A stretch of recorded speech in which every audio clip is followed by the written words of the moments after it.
اليوم غادي نحضر معكم الصفة مدفونة بالدجاج، كتجي رائعة وبسيطة وسهلة ودغيا كتحضر فرمشة عين. هنا درت واحد الكمية ديال الدجاج، كل واحد على حساب الافراد اللي عنده. المقادير ديالها غادي ديال التوابل غادي تلقاوها في اسفل الفيديو. غادي نشحر هاد الدجاجة مع هاد شوية ديال العطرية والزيت، ومن بعد غادي نضيف ليها هنا واحد الكمية ديال البصلة عندي هنا مشلطة مع شوية ديال الربيع، نولي عاوتاني نشحرها فيها صافي. نسد عليها منين طيب، نجي شويه القرفه والسكر باش يتعسلوا ليا صافي، وغادي نخليهم على جنب وندوزو نصوبو الصفه ديالنا.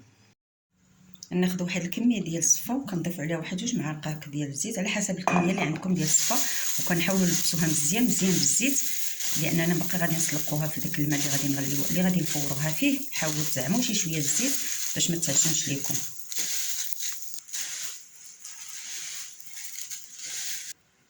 دابا غادي نديرها تفور، غير كتبدا تفور حسبوا لها واحد ثلث ساعه حتى نص ساعه ماكسيموم. غير تبدا تشوك هكا تشوفوها كامله شوكات ما بقاتش هكا نازله صافي حيدوها. بعد ما كدوز ثلث ساعه كتولي هكا مشوكه الصفه هكا دايره صافي، كنهبطوها هنايا في هذا الماء هذا، وحنا كنحركو ما كنهداوش من التحراك. كندير واحد الملعقه خشبيه هكا كما شفتوا، وكنبقاو كنحركو لمده واحد 2 دقائق 3 دقائق، تبان لكم تنفخات الصفه وغادي تحبسوا فقط 3 دقائق ما تفوتوهاش. صافي كتعرفوا هاد السلقات انكم ملي كديروها هكا كتقطع معكم واحد شويه صافي، ما تخليوهاش مازال تزيد باش ما تعجنش صافي. وكنزولوها غادي نصفيوها صافي. دابا غادي نهبطها في الكسكاس ونخليها تنصفيها مزيان، وغادي نردها للكسعه ونبقى نشفها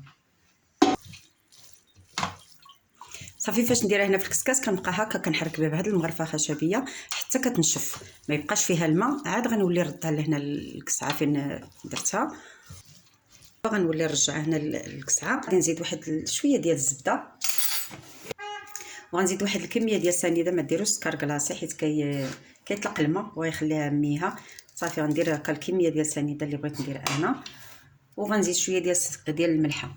دابا غنضيف شويه د الملح، ضروري ديروا الملحه باش ما تجيش باسله. واللي بغى يزيد شي ساشي ديال الزهر او ديال الفانيلا هنايا يضيفها باش ينكه بها صافي. وغادي نبقى هكا كنحركها باش ما تعجنش. هانتوما شفتوا راه دابا فاركه لانني نشفتها مزيان. حاولوا تقطروها من داك الماء ما تخليوش فيها وصافي، وحركوها مزيان تدخل فيها ديك الزبده وتعاود باش ديك الزبده هي اللي ما كتخليهاش تعجن، والسكر خلاص غادي يحليها، وداك شويه د الملحه. ضفت واحد شويه د الزبده جاتني ناقصه.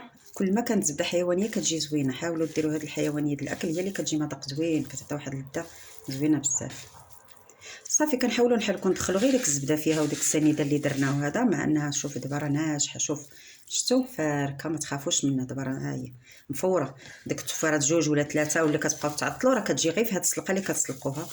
دابا عاود رديتها للكسكاس وغنديرها تفور بحال غير غنسخنوها. هاد التفيره هادي كنديروها باش نسخنوها منين نبغي نحطوها ناكلوها باش تبقى سخونه وصافي.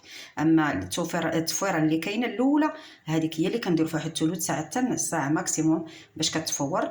كنلوحوها في الماء واحد 3 دقائق ماكسيموم حتى هي باش بحال كتسلق، وكنشوفوا نسقطروها مزيان بديك الماء. وهذه هي بحال كنسخنوها ما نفوتوش فيها واحد ربع ساعه صافي. دابا ملي غادي نبغي نصب هانتوما كيما شوفوا كيما قلت لكم راه فاركه، ها ما معجنه ما حتى شي حاجه، ما تخافوش منها نهائيا، راه ناجحه 100% صافي. هاني دابا حطيت كنقادها هكا في الاول في الصحن، وكنحط فوق منها الدجاج اللي عسلت مع هاد البصيله هادي. غنسرحو ندير واحد طبقه ثانيه هكا، وعاد غادي نغطيها ثاني بالصفه.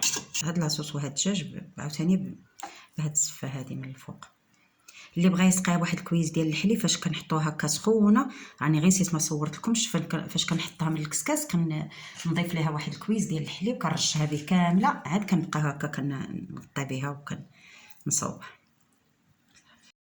ما بقى عندكم حتى شي عذر باش ما ديروش الصفه. كنتو كتخافوا من قوه الفوار، هذه فيها تفويره وحده والثانيه غير كنسخنوها كتوجد فرمشه عين وكتجي ناجحه 100%.